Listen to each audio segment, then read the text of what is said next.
welcome to another episode of LeBron James Hairline's favorite podcast, We Ain't Dumb. I'm your host, Rasan, alongside my co-host, Kevin. Hey, y'all. Why you be doing that? Because I'm tired. Keep going. Congrats, Bronny. God, fuck you, Bronny. It's not necessarily. You're just a Nepo baby. Anyway, before we get started today, don't forget to like, comment, subscribe. Check us out on TikTok. Check us out on Instagram. Check us out on all platforms. So, Kev, how are we doing today? Doing well. You know Leo season around the corner. I don't give a fuck about no goddamn Leo season, even though it's sad that Gemini season just ended. I don't give a fuck about y'all crazy ass Geminis, two-faced motherfuckers. First of all, I'm not two-faced. I'm just an asshole. That's it. It's just asshole. All right, we can agree. Move forward. I mean, it's Cancer season. I guess Ab's birthday is coming up. Who gives a fuck? We love you, Ab. Yeah, whatever. Happy birthday, It's I your guess. woman. Yeah, It's your yeah. wife. Yeah, Oman, whatever. Should be all right. Anyway, so me and Kevin, before we started recording, we actually got into a little... We started having a little discussion, and Kevin, do you want to let them know? Okay, so like based off of the last episode that we recorded, we were talking about the fact of, again, if you watch All American, you know that essentially Niggas was just a pass around. Just a good pass. Essentially everyone dabbled in each other, you know? Yep, dipped and So we got onto the topic of, could you truly go on ahead and mess with somebody knowing that the homie smashed? Whether if it was like just a hookup, it was a relationship, it was whatever the case may be. Now this person has come to you and y'all are vibing. Could you, Rasan, actually talk to this person?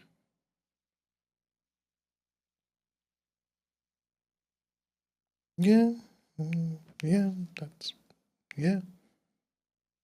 The best friend. It's your man's. It's your homies. It's your homie, and you know. And then again, you're okay. If we're taking All American, right?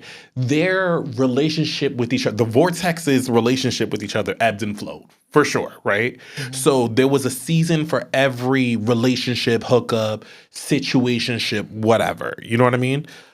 So I get that, but with all things considered, you still feel like, yeah. With all those things considered, it's very funky. It's very funky. It's a very funky situation. Okay. But there was a lot of trauma bonding there. There was trauma. I agree. There was trauma bonding, yes. It's a lot different. So based off of that, it might be a little bit different. No trauma bonding, then yeah, it's a little different story. Okay. I feel like it is a hard no for me. It's a hard no. I don't know if it's me and like just the way that I stand on loyalty. It's just the fact of, once I know that you've been with one of my friends, like I don't want anything to do with you. I don't care if the vibes is right or whatever. Like, it's the fact that you have been with one of my friends, which is just like, nah, I don't like to share bodies. I know there's 6 degrees of separation, out there. However, I would like to be 10 degrees away from the 6. And that's just kind of how I am. I don't know. And I think that also. Oh, I got a better one. Go ahead. How about the reverse? How about you, the person that you may be interested in slept with like your worst enemy? See, now I'm petty. Like, what are we talking about? I'm petty rolling. Like, what are you talking about? Like, if I know that you used to mess with somebody I absolutely do not like and you're showing interest in me, oh, now I'm going to flaunt you off. What's up? Oh, you here? You see me with? Yeah. You big petty. I am. You are big petty. You know what? I am an ever-evolving creature in this life. And, therapy, I'm still paying each week. That's that. I mean, ain't nothing therapy could do because I would. I mean, that's just that. If I like I said last episode, if your disrespect was loud, I'm going to stand 10 times louder. I'm going to stand 10 times taller and louder. I don't care. See, I've already mentioned the stories of me pulling. So I guess I'll say this. So if you remember a couple episodes before, I spoke with Sir Wilkins about the story where I was dating this girl who was really, really tall, and she played the fuck out of me. Now, hindsight, what did I do? I fucked her friend. Listen, somebody was gonna get this dick one way or another. So, yeah. Anyways. I love you, baby. I love you. Anyways, today we are talking about the power of forgiveness. Oh God. Now let's actually stem from where it really comes from. So, if you guys haven't been on social media, and it's fair to stay away from social media sometimes. So Chris Brown has been doing these meet and greets. And these meet and greets have gotten a little bit raunchy. Some of these poses that these women are doing, it's a lot. It's giving a little bit too extra. It's giving. I paid $1,111. I'm going to get my photo that I want. Yeah, but okay. There's a curve to that, right? Yeah, you can do that, but doing that when you have a spouse is where things are a little bit different, right? So there was an incident where this young lady, her fiance bought her tickets. Apparently, yeah, he bought her the tickets, bought her the meet and greet, and then she did all kinds of poses with Chris Brown. Like, I think she literally was like on top of him, like legs, like legs crossed on this man. And I think there might have been a picture of her bending over, something like that. And, end result was the man got angry and he left. Now, looking at that in hindsight, how do you feel about pictures like that? I don't care. I spent he spent $1,111 to take a couple of photos with Chris Brown. Who cares? She's not sleeping with him. She's not fucking him. Nobody got knocked off. It's photos that she'll cherish for the rest of her life or whatever the case may be. And honestly, it's probably going to be something that you guys can laugh about. Again, if you were to like get married, grow old, whatever, you bring out the old Chris Brown photo like, oh my God, can you remember this? Ha ha ha.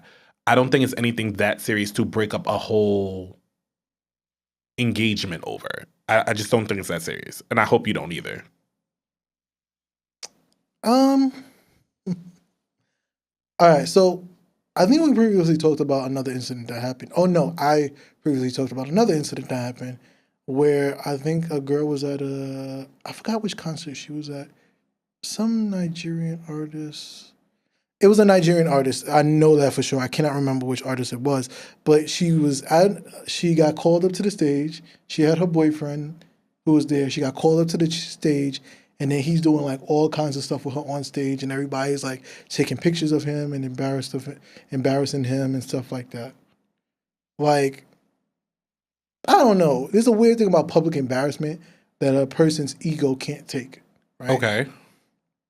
And stuff like that. I think that I think if it wasn't public, it would have been a lot different.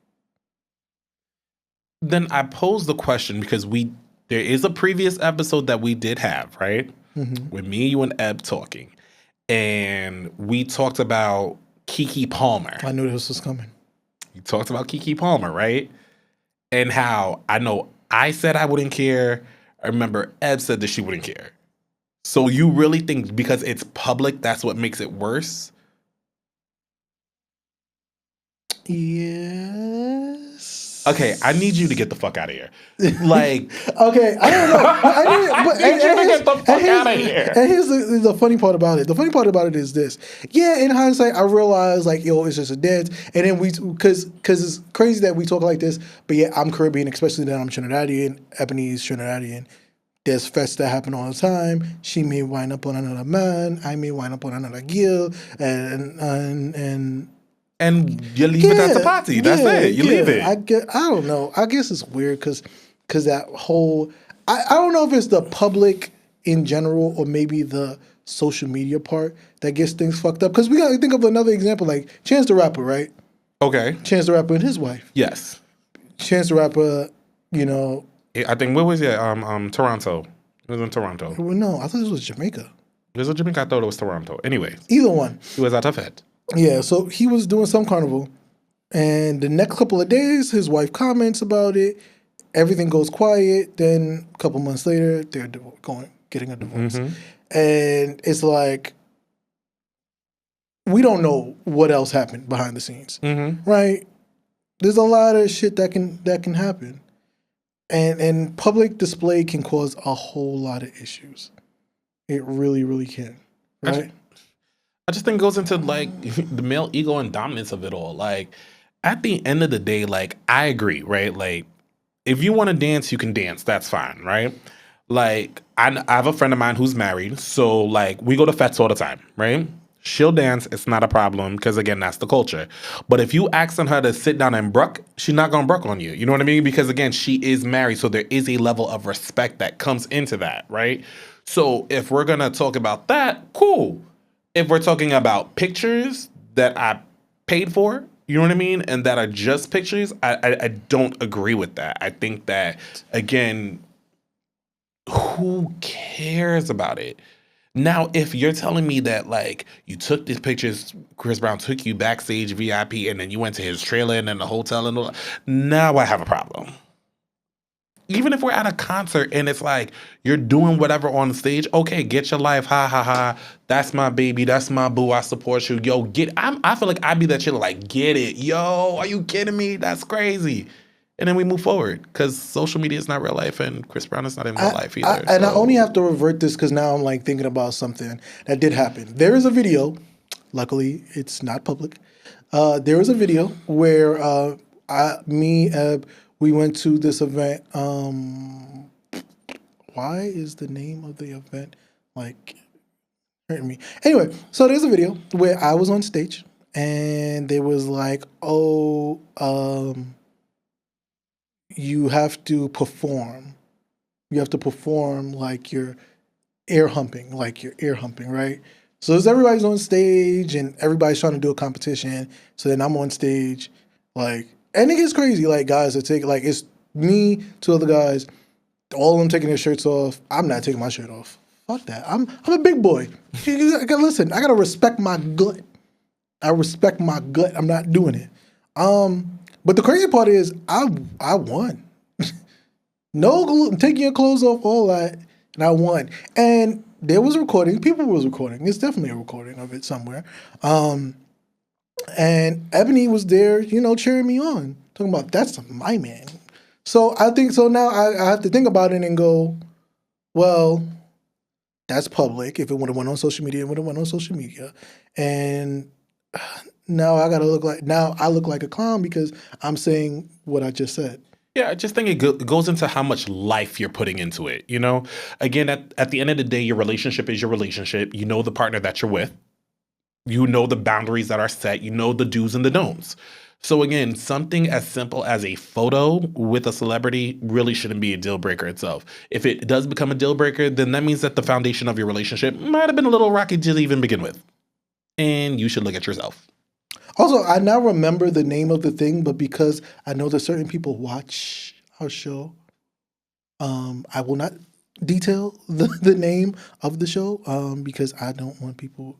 Well, fuck it. Actually, at this point, The Sweet Spot. That's what it was. If you guys remember Whitney Chanel, she was a comedian on Sweet Spot. Shouts out to Whitney. You my nigga still. Anyway, yeah. Overall, like. Do you feel like that guy was just being insecure? Yeah, 100%. Like, let me tell you something right now. As a queer man, if Tiana Taylor tells me to get on stage, if Janet Jackson was the actually, let me dial that back. If Janet Jackson 20 years ago, no, I still say till this day. I don't. If Janet Jackson, like 15, 20 years ago, told me to get on stage, strap me onto that board, and did Do You Mind on me? Absolutely. Shit. And if we're really talking about it, like, actually, no, I'm gonna leave it alone. But either way, if that happens there and I'm in a relationship, 100%, I expect my partner to be there. Like, yo, get it, babe. Like, yo, you out here, you killing it, whatever the case may be. Like, if you're getting upset about things like that, I just think that you need to grow the fuck up. It's sad. I'm just saying. So, this is just now giving me a new idea. I'm getting married soon. So, there's this engagement. So I hope that my best man, best woman, and my groomsmen are listening. They would be a great gift if somebody could just find a way to have me serenaded by Coco Jones. But that's just me. That's just me. That's just me. I'm gonna make sure they get Sexy read for you. I say, ooh, I'm a throw baby. I'm a throw up. All right. I'm a throw up. Anyway, move forward. Because she looked like she smelled All right. She looked like she It was smelled a joke. It was a 12 joke. packs of Menthols. Anyway. It was a joke. Okay, move forward. The way you hate Sexy is ridiculous. Hate is such a strong word. Dislike. I feel like how Kendrick feels about Drake. That's just how I feel about her. Anyway, but we was talking about the forgiveness. So since we talked about Chris Brown, one of the things is that a lot of people still don't give Chris Brown for the mistakes that he did previously. Honestly, do you think that should still be should that be a thing? And if you really don't know, it's just go back to the Rihanna phase, the Tinashe phase. The Karrueche phase, all that stuff. Do I think he should be forgiven? The answer is no.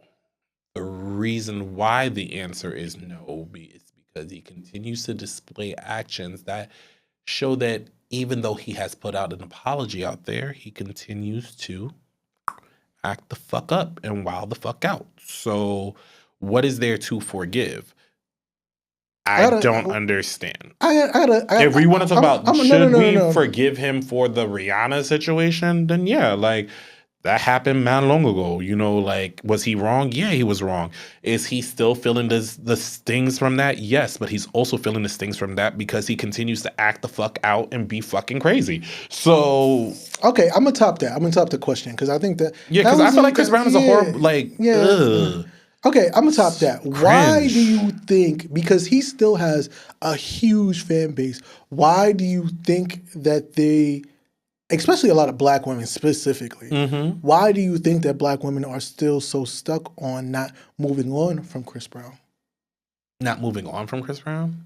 Yeah. I feel like, okay, let's keep it 100. Christopher Maurice Brown makes great music. I'm not gonna lie about that.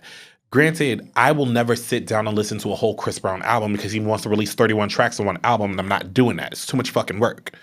But from what I've heard, the music is great. You know what I'm saying? He is a great performer. 100%. He does put on a show. The mic is on. I agree with all of that. So I can see why he still has supporters, 100%. And then also to go through what you went through, to still put out music and to still tour, because again, touring is the majority of how these artists make their money. Because again, his sponsorships are not out there like that. It really shows the drive of a hustler. And I respect that. And I think that a lot of people respect that from him as well, which is why people come to his shows. But again, his actions, like the way that you were stalking Karrueche, the way that you be out here in the media, always going into something, always in some shit, it just shows that your behavior is all the same. So that's why I don't care for that. And then honestly, to take it even beyond Chris Brown, when it comes to forgiveness of these celebrity figures in general, right? I personally just feel like it's not my place to forgive you or not, because ain't shit happened to me. If you're going to issue an apology and you're going to do better, then do better. I.e. Jonathan Majors. Stop. Stop. Now again, whether he beat the woman or not, I don't know. Chill. Listen. Stop talking about Martin Luther King Sr. like that. Whether he beat the woman or not, I don't know. I don't know. I was not there. However, if we're going to talk about changed behavior, that's an example of that for me. Yo, I fucked up. This happened. All right, cool. Now I'm going to sit here. I'm going to work on myself. And from there, I'm going to gain back the respect and dignity that I once had. I think that's changed behavior. So if you're talking about forgiveness, then sure. Okay, I don't want to be the asshole. You're going to be the asshole, so I don't know why you're doing this. Because let's be honest about it. What Jonathan Majors did was try to get the black support back. Let's call it for what the fuck it is. He was dating a white woman. He treated a white woman like shit. And the black community didn't really necessarily give a shit because they like, it is not my fight. That ain't my fight. That's between you and some white people. Yeah, not my monkey, not my circus. But that is a good example of not my monkey, not my circus, because that ain't shit to necessarily do with us. Until you decided, oh, I need some good imaging back. Megan, let me talk to you for a minute. Well, he loved her. That's his Coretta. He loved her. That shit still don't feel natural. Even up to like last week, did you see that picture of them? The shit just, it feels so unnatural. But yeah, like, you're right. With celebrities, it's not for us to forgive. It's for you to, like, okay, apologies don't work if there's no action. Right? And if you're not showing the action of doing better, then what's going to happen? With Chris Brown, I am 50-50. And I don't listen to his music, but I'm only 50-50 for the simple fact of the stuff that I hear from him is just him being silly, like getting in the beefs with like Quavo and stuff like that. But women per se recently, and recently I would say is the last couple of years, I haven't heard anything. I've heard, unless he got into something about, what was that thing with Usher? Oh, right. Yeah. So never mind. Forget what I said. He deadass assaulted Tiana Taylor. Right. He right. deadass assaulted her. Yeah, so, that 50-50 just went 95. So, again, if we're talking about forgiving of the sins of something like that, like, it does not stop. It don't stop. Nope.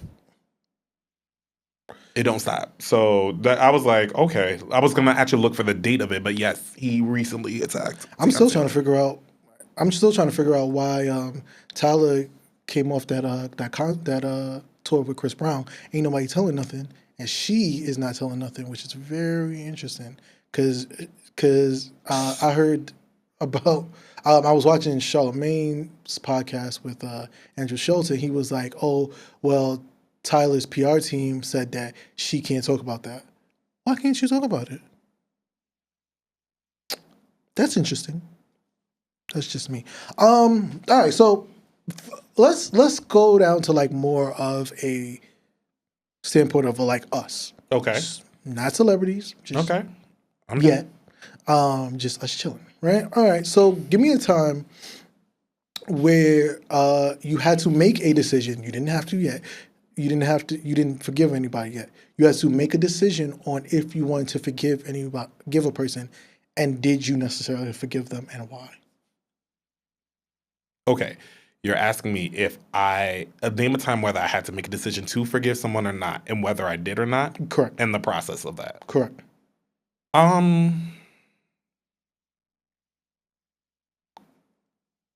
Okay. I will go into my father. I'll go into that.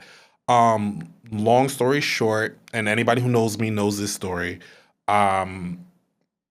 My father has been in my life. I think I've seen my father a total of 6 times, and I'm about to be 35 in my life. And, growing up without him and not really understanding his plight and everything that was going on with that, was really hard. And then actually, I'll make it more in a broader sense now too. This past weekend was my father's side of the family reunion, right? So if we're talking about what I needed to forgive, I need to forgive the absenteeism of my father, and also I have to forgive his side of the family for not being there. You know what I mean? And I've wrestled with that for years because I kind of feel like, all right, my father's the black sheep of the family. That's fine. What does that got to do with me? You know what I'm saying? Like, I'm an innocent ass kid growing up, and I needed family. I needed support. I needed people around. Like my father's side of the family's mad big, mad cousins, mad everything. So like now as a 35-year-old trying to come around and like, oh, auntie this, cousin that, like it just doesn't ebb and flow the same. And I want to so bad be in there with them, you know? But then also there's a side of me that's just like, we can't do it. But I did have to make the decision to ultimately forgive them for the mistakes of the past because we can't change that. You know what I mean? All I have is control of what's going on now and how I can react and how I can move forward. However, even though I have forgave that, I can't forget that it still happened.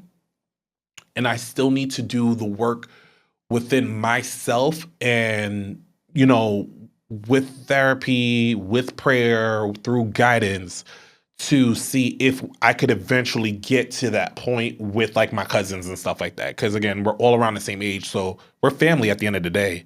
But I need to work on that wholehearted forgiveness because the forgiveness starts with me and then you know? So if I can't go on ahead and really get to the point where I can truly look and just say, I'm letting this go because it's on me. You know what I mean? Because I have the emotion on that, then I can't go on ahead and then put that on you in order to move forward. So that's just kind of how I feel like that about forgiveness. It really starts with you and just making the choice of like, yes, I'm going to say, I'm leaving this alone. I'm not saying to forget it because it's always going to be a part of you.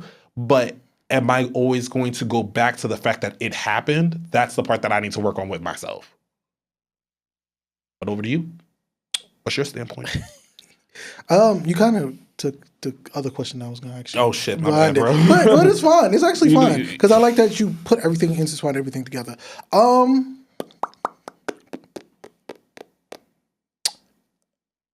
Okay, so it's a little bit difficult for me to say. I have a lot of family issues per se, and I'm more of the person that people have to forgive more than anything Mm. because I've said this on I said this I'm really an asshole. I'm really about that. But I'm also very passionate about the shit that I care about. And sometimes I think I push it too far and I realize that it can go too far to the point that some people won't forgive me anymore. Mm-hmm. But I will tell you, matter of fact, I won't tell you the story mainly because I feel like that's a chapter in my life that I've kind of already said that I'm never going to speak about again. Okay. And the only reason And I I say respect I'm that never, too. and the main reason I'm not is because I'm not going to give that particular person any more energy Mm. because let's be honest here, it was pretty much a waste of my time. Mm-hmm. You know, you try to fix something, you try to mend something, but some things are just, you need to just leave it in the dirt. And, you know, it is what it is. I'm just choosing not to mention names because I'm not giving that person the time of day. As far as me being a person that people have to forgive, yeah, it's hard because when I go low, I go low. Mm-hmm. I'm like I don't know if people understand that like when you're passionate, especially like when you like sometimes my mom will say to me that sometimes I talk before I think. And I've told her like and sometimes I'll think maybe she's right, but I think she's wrong in that sense. If I said something, it's because I meant it. Could I have said it differently? Yeah. Could I have not said it at all? No. Yeah, I could have, but I don't feel like that's the case sometimes. Most of the times I say things is because I don't give a fuck. I really don't. Or I'm really, really passionate about that shit because it's something that has been bothering me. And if I feel like somebody could do a better job at being a fucking person, I'm gonna tell you, do your job and be a better person. Or if I know something is wrong, yo, this is fucking wrong. Stop being a dickhead. Stop being wrong. Now, my delivery, I'm an asshole. So because my delivery happens, sometimes it goes wrong. And I've had fights with people personally and not really professionally, but just personally, right? And I will say to certain people, I truly do apologize, like with sincerity, like because those are the people I truly care about. But others, even if they're family, I don't give a fucking rat's ass. I don't. I tell people this all the time. My chosen family is closer than my blood family, Oh, facts. Same here. and I would protect that every single day of the week over somebody that I have to force myself to talk to. And I don't, and I hope that one day, you know, I can forgive myself for being the asshole that I am. But for right now, I don't. I really don't. I forgive myself. I will forgive myself for dealing with the bullshit that I've had to deal with and allowing this shit to happen. That's the only thing that I forgive myself for. And I am honestly at peace with that. I think that's deep. I think honestly, I think forgiving yourself is really the hardest thing that you have to do in the forgiveness process, because you have to heal a portion of yourself that was in that situation. And I hear you when you say like, when they go when they go low, you drag it to hell. Because I used to be the same way. I used to drag it to hell, but I think I've learned that like words have power, and I'm so much more conscious of that now, because it just also reminds me of a time like just recently, like you said, chosen family, right? So my college friends are my chosen family. We used to do what was called wind downs once a month when we were all in the city, right? Hey, we're all grown now in professional lives, you know. Some people have moved away, some people have whatever, some people we haven't seen in years. We had a wind down recently where we hadn't seen each other in like 6 months. And when I say we dragged it to hell, oh, we dragged it to hell. Because everybody had an issue. You know, not everybody had an issue. You know what I mean? But certain issues were really coming out. And, you know, my issue is, and like, you know, like my mom had gotten into an accident, right? Well, she was in the hospital for 2.5 months, and I felt like my friends weren't there for me. So I was pissed, right? And then as I'm getting ready to drag the whole conversation, or my portion of the conversation, to hell, I stopped and I was just like, nah, we ain't gotta do this. We ain't gotta drag it to hell. Like, this is your chosen family. These are people that you love. You have to go on ahead and realize that even though you felt that type of way and you were 100% right for feeling that type of way, you have to also realize that, like, because this is your chosen family, you have to let it go and grow from it, you know? So I hear what you're saying about that, and, you know, take all the time you need to with that, right? But I think just the forgiveness of oneself and forgiving those situations that in the way that you perceived it and you took it in, I think is always going to be key, number one. I appreciate that. But I will tell you this. I hope that people are able to forgive me for what I do in the future. Because no lie, I'm not gonna lie to you, there's still parts of me that I kind of hold in, and I'm kind of like, yeah, I just don't say nothing because, I'm trying to be nice. But I realize being nice is not being honest. That's true. I think you should always And be and you should always be brutally honest. being honest sometimes will affect certain things. And sometimes I realize it can affect other people around me, which is reason why I kind of hold my tongue. But there's going to be a point where I hate to say it because there's always a point with me. There's a point where I'm going to get fed the fuck up. I'm going to get fed the fuck up. An example is coming in my brain from your life right now, and I'm just like, okay. Yeah, it's going to piss me off to the point where I can't hold it no more, because at one point, without giving any detail, at what point do you truly love yourself to not put yourself in a certain situation? Okay, fine. So I love myself enough, and I love the people around me enough to let them know that if shit is fucked up, and and um and I hope that they're able to forgive me after the shit that I tell them, and because Because if it ain't nobody else gonna tell me, it has to be me. Well, my question for you, just based off of what you said there, is that you hope that they can forgive you after you said the words that you say. Do you need to be forgiven for that?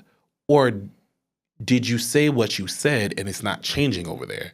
Because I think that asking for forgiveness on something is something where you actually made a mistake. If you meant what you said, then you meant what you said, and that's that.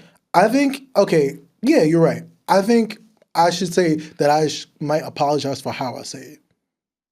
Because what I said, the context of it is still legit. But how I say it, that's the projection of it. Like the projection of it may be a little bit different. Right. But all in all, forgiveness is a weird thing. I've always felt like forgiveness is one of those weird things that my favorite line is action without accountability is shit. Mm-hmm. It really is. Right? You can apologize and I can forgive you, but if you're not doing better, what the fuck is the point of you apologizing to me? I have as I've grown older, I have a limit of how much apologies I can take from one fucking person. Mm-hmm. And apologies for the wrong reasons at that. Like, I am like, you if you want to apologize for doing like light mistakes and stuff like that, I don't really care about stuff like that. But big impactful things, if you apologize about that too much, I am in the back of my mind, I could give a shit less. I won't even say apology except that I'll say okay and I'll move the fuck on. I don't have time for that kind of energy in my life no more. When you are older and you want some, in the term of forgiveness, right? Forgiveness for me works with action, Mm-hmm. right? If you know something is wrong and you do something else, or you do the same thing over and over again after you wanted me to forgive you for all the shit that you've done, at one point, am I a fool for just falling for everything? Well, I think where it comes into play for me, and this is my view on forgiveness, forgiveness is for me. 100% is for me because I was the type of person who used to, actually, let me dial that back. I am still the type of person who holds on to a lot of shit and literally am like, I'll never speak to this person, I'll never do this with this person, or this person's dead to me, or whatever. And I've learned that forgiveness is for me. And the reason why it's for me is because I have to let it go. Life is already too stressful, too heavy, too much to also pile on everybody else's bullshit on there in situations that have happened to me or like towards me or whatnot. So when I choose to forgive, and I'm learning more and more to choose to forgive, it's not about that person. If that gives that person a sense of relief, if it gives them the kumbaya that they were looking for, if it makes them feel less guilty, whatever, I don't care. Because what's for you is for you, and what's for me is for me. When I choose to forgive you, it's literally me saying, I'm going to let this go. I won't forget. But I'm going to let this go because life is already too much to be carrying around the shit that you did to me. It's too much. I can't do it any longer. I cannot do it any longer.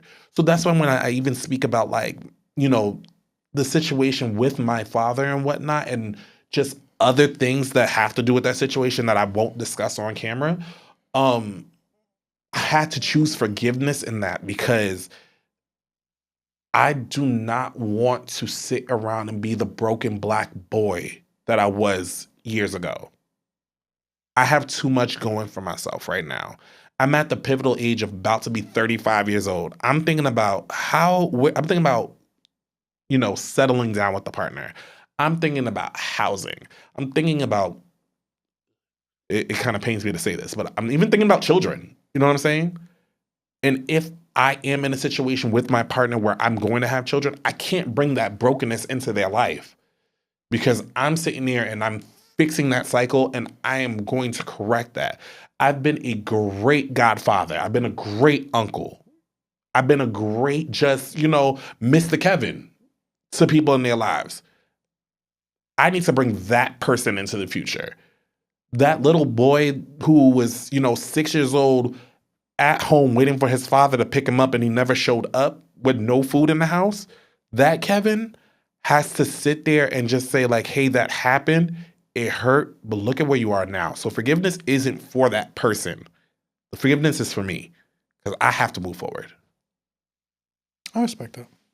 Well, this was a very intriguing episode.